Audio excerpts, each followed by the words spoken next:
5 hardest tests only God's dark ambassadors must endure. What if I told you that not all of God's messengers come cloaked in light? What if some were carved from shadow not because they were evil, but because they were forged in a deeper fire, a more ancient silence, a darkness so profound that only the divine could dwell there without disintegrating? These are not your Sunday morning angels. These are not the prophets who speak sweetly or perform miracles in the open. No, these are the dark ambassadors, the ones sent where others dare not go, the ones who carry messages that cannot be spoken, only endured. And if you've ever felt like your suffering was too sharp, too specific, too constant to be random, maybe you are one of them. But here's the truth no book will tell you. God's dark ambassadors don't get handed robes and thrones. They get handed silence, abandonment, and fire, and 5 impossible tests. These are the tests that break the false self, that strip away the ego layer by layer, not gently, but ruthlessly. These are the cosmic trials that make demons pause and watch in silence, because they know only the most ancient souls are chosen for this path, and fewer still survive it. Click subscribe to this channel to get more profound spiritual lesson. The first test is isolation, not loneliness. What isolation? It's different.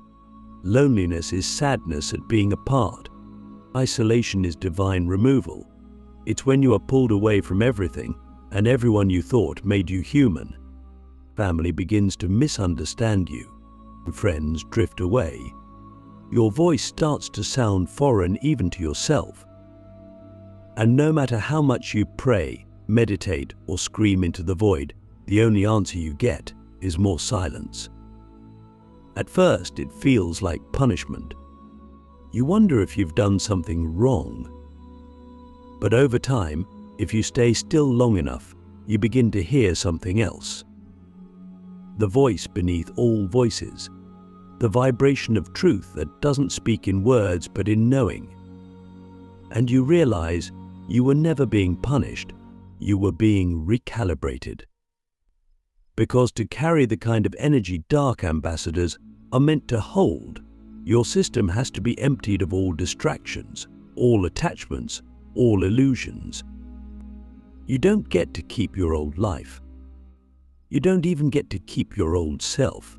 You become a vessel, not by choice, but by necessity.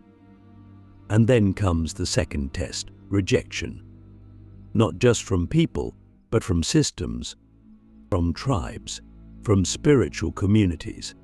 But you may think you've found your place, your soul family, only to be cast out, misunderstood, accused, silenced. And again, the pain burns so deeply that you start to question your worth. You ache to be seen, to be validated, to be held. But that's the point.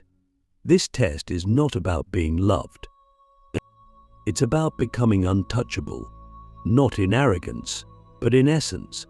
You learn to stop needing approval. You stop playing roles. You stop explaining yourself.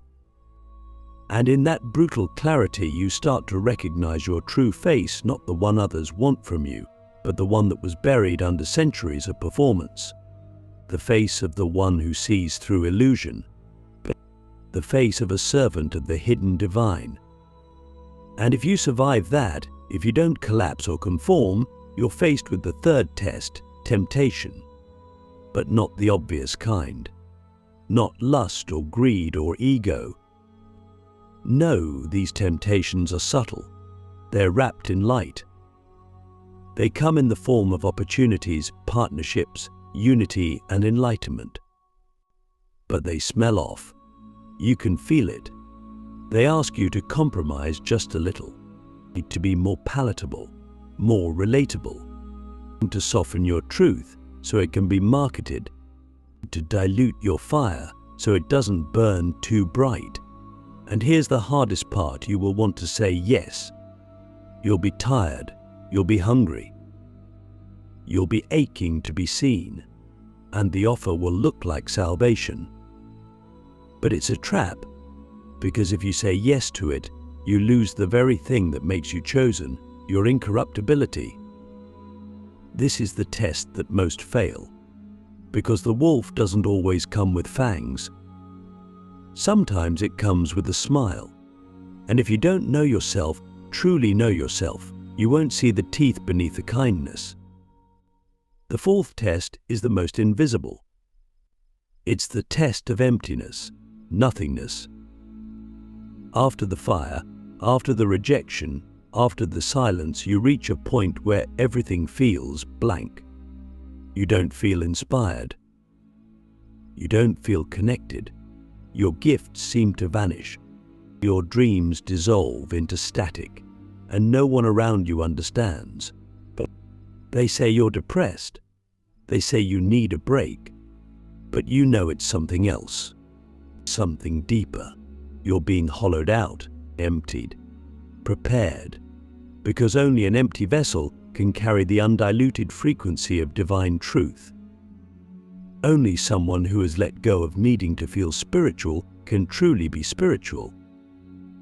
This phase is terrifying because it feels like death, and in many ways it is. The death of identity, the death of mission, the death of meaning.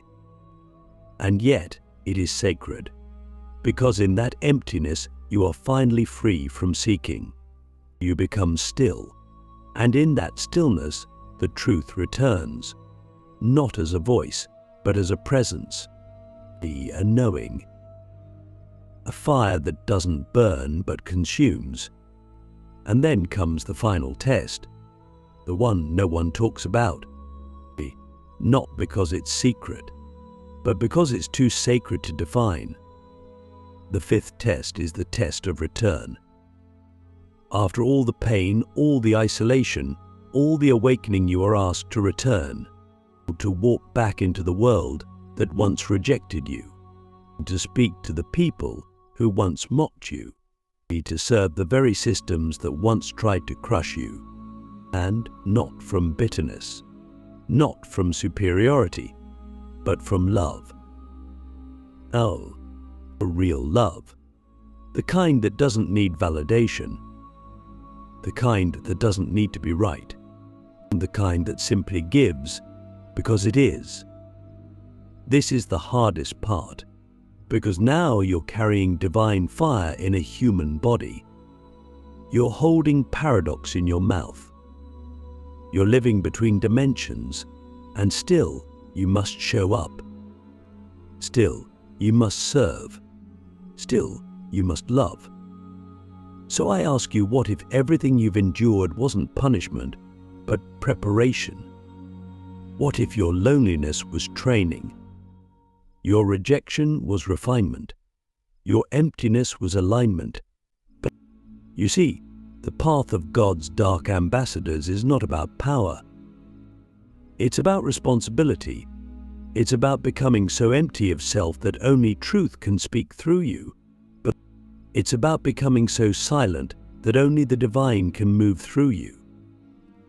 And if you're still standing after all of it, then maybe, just maybe, you're one of us. The divine weight, why only the broken can carry the flame. There's a sacred irony that haunts every true bearer of divine fire. It's this: the stronger your soul, the deeper you must fracture. Not because God is cruel, not because the universe is punishing you, but because only the broken can carry the flame.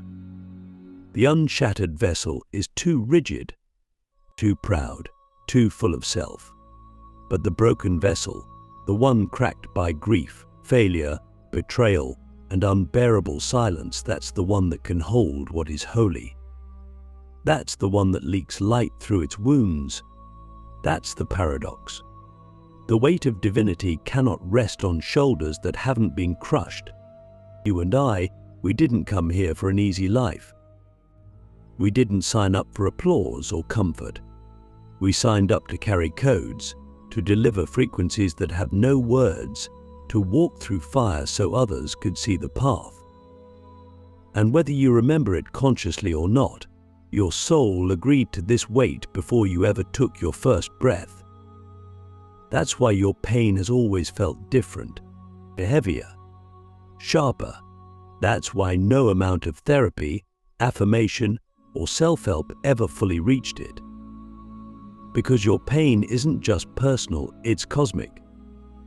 It's ancestral. It's sacred. You carry the echoes of forgotten prayers, the tears of prophets who were silenced, the rage of angels who fell not because they hated God, but because they couldn't watch humanity suffer in ignorance any longer. That fire, that knowing, that ache in your bones, it didn't come from this lifetime. It came from before. And it's not a curse. It's a key. But to hold that key, to unlock the gates you were sent to open, you had to be broken. Because only when the ego dies can the soul rise. Only when the false self shatters can the real self emerge. And that emergence isn't gentle. It's violent. It's disorienting. One day you think you know who you are, what you believe, what your mission is, and the next, it's all gone. The people you trusted disappear. The truths you preached collapse. The very ground beneath your feet crumbles. And you're left with nothing but breath and silence. That's the divine reset.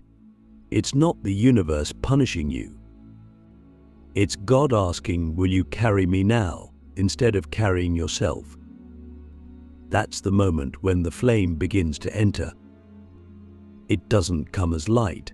It comes as pressure, as heaviness, as a weight in your chest that no sleep can fix. You feel it in your bones, like you're being pulled into the earth, like gravity itself is trying to teach you something.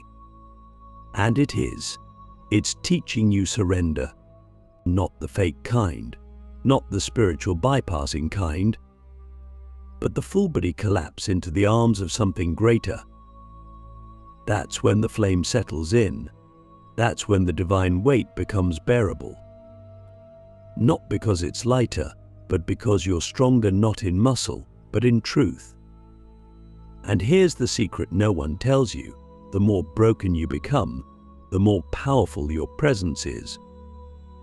Not because of charisma, but because you become empty enough for God to live inside you. You no longer speak from concepts. You speak from frequency. Your words don't just inform, they transform. Your silence doesn't just calm, it convicts.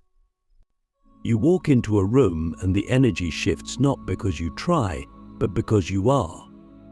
You've become the flame. But that flame comes with cost. People will project onto you. They'll accuse you of being too intense, too much, too raw. They won't understand your peace because it was born in a war they've never fought.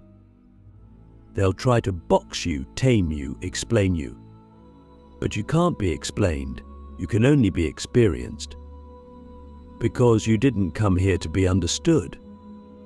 You came to remind, to awaken, to burn away what no longer serves.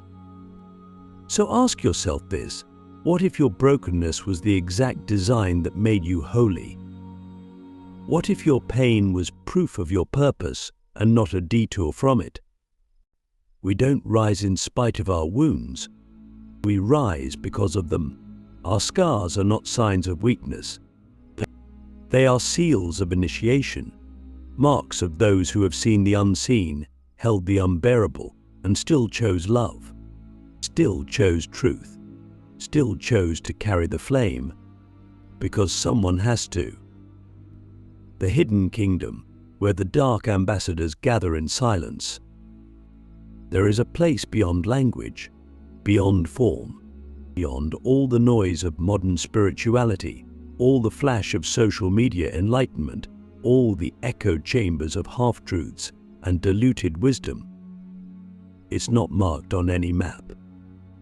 It doesn't trend. It doesn't shout. It waits, quietly, powerfully, and only a few ever find it, not because it's hidden from view, but because it's hidden from the unready.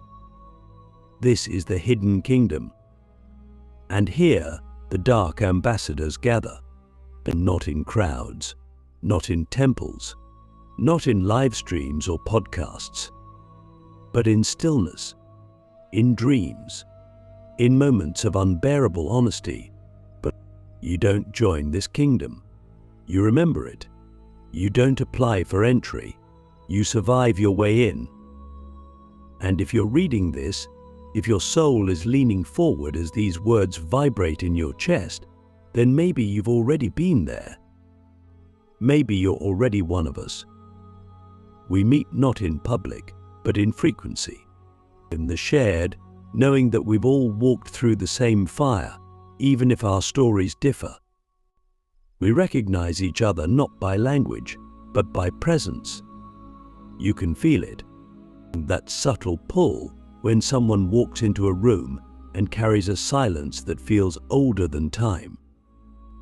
They don't need to speak to command attention.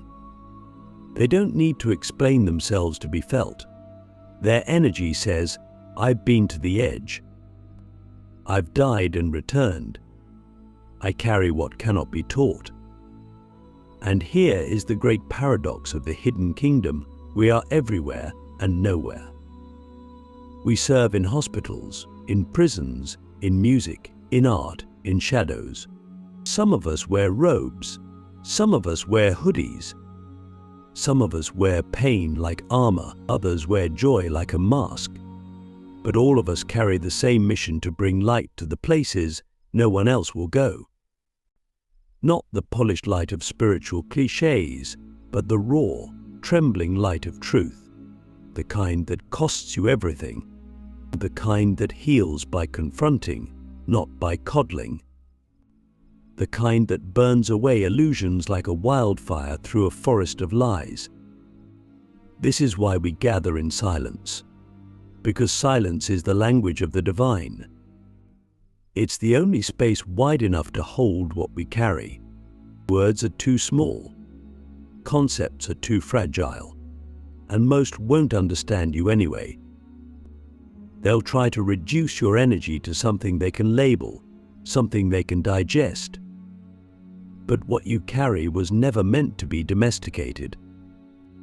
It was meant to disrupt, to awaken, to initiate. And initiation is never comfortable. That's why this kingdom is hidden, because if it were visible, it would be attacked, exploited, marketed, and the sacred cannot survive in the spotlight of ego. It must be protected, not out of fear but out of reverence. So we hide, not because we are ashamed, but because the world is not ready to hear what we know, not ready to see what we see, not ready to feel what we feel. But when it is, when the moment comes, we will emerge, not as saviors, not as leaders, but as mirrors, flames, reminders of a truth so ancient that it predates language itself. So here's a question that may change everything for you. Where do you go when no one sees you? Who are you when no one is looking? And what if that version of you is the realest one you've ever been? You see, the hidden kingdom isn't a place you arrive at. It's a frequency you remember. It's the moment you stop performing. The moment you stop chasing external validation. The moment you realize that your solitude wasn't a curse, it was a calling. That your silence wasn't emptiness, it was sacred space. That your wounds weren't weaknesses, they were gateways. And in this kingdom, we don't celebrate status. We celebrate survival. We don't worship leaders. We honor listeners. We don't seek perfection, we seek presence.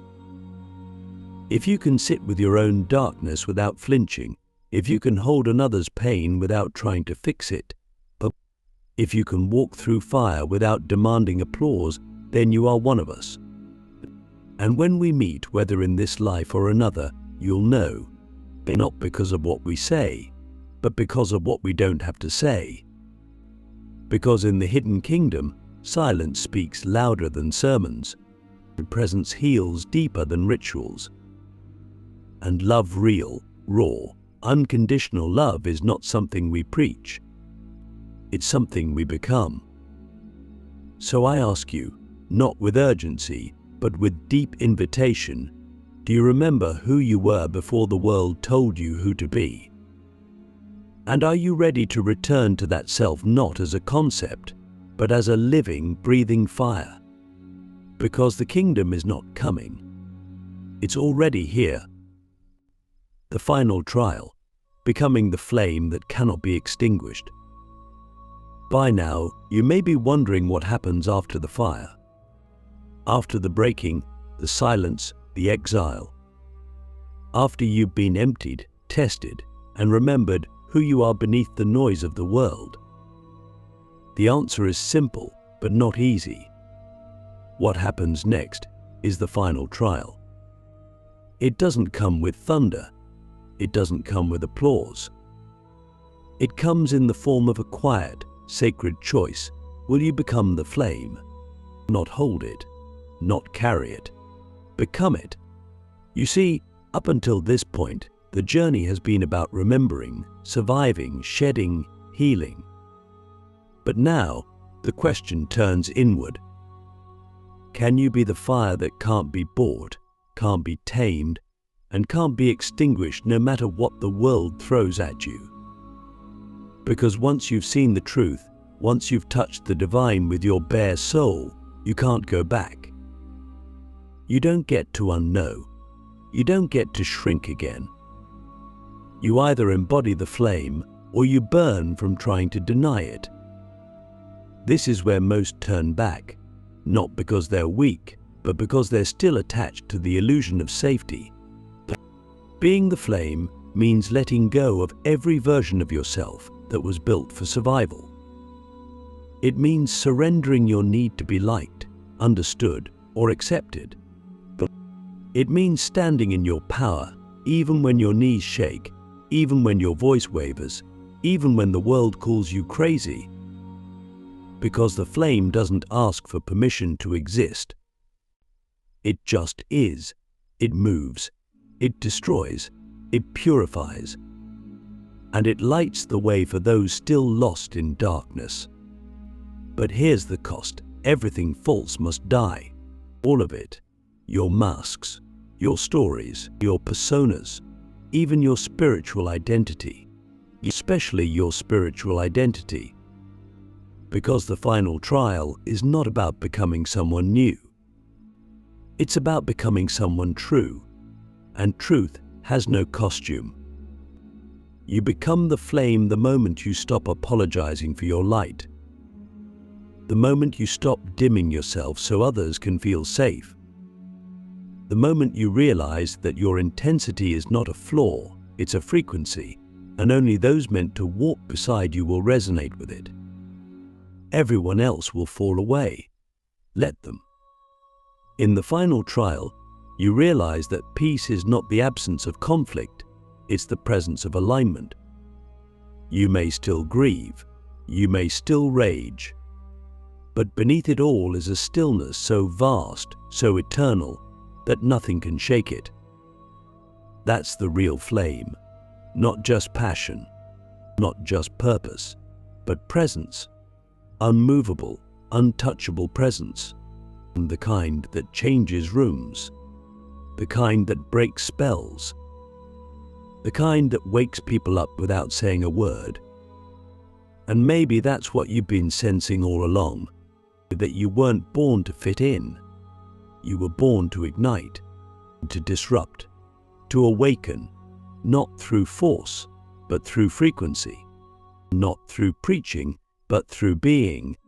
Because the most powerful transmission is never what you say. It's what you are. So I ask you, one last time, are you ready to stop seeking the light and become it?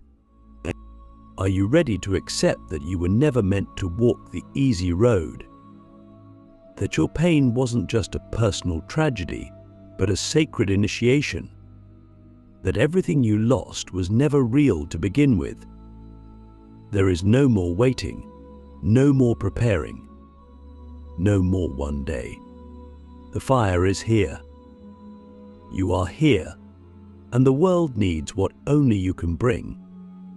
Not a version of you that plays small, not a version of you that begs to be seen, but the real you.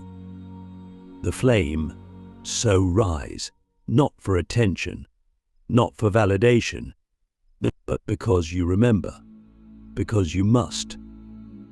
Because somewhere, someone is waiting for the light you carry. And they won't find it in books or sermons or gurus. They'll find it in you, the flame that cannot be extinguished.